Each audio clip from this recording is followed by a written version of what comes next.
Integer N घ्यायचं. N हा variable, त्या व्हेरिएबलमध्ये 124 ही व्हॅल्यू टाकायची.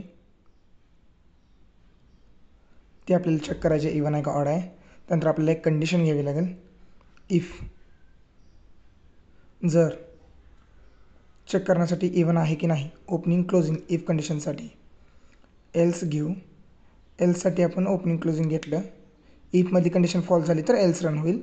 इफमध्ये कंडिशन आहे की एनला मॉड केलं 2नं आणि एक्झॅक्टली इक्वल टू 0, म्हणजेच एनला 2ने भाग गेल्यानंतर रिमाइंडर 0 उरत असेल तर आपण एक मेसेज द्यायचा आहे.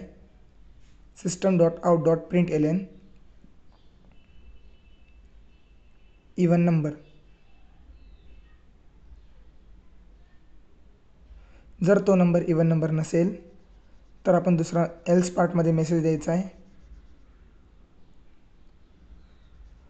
ऑड नंबर म्हणून.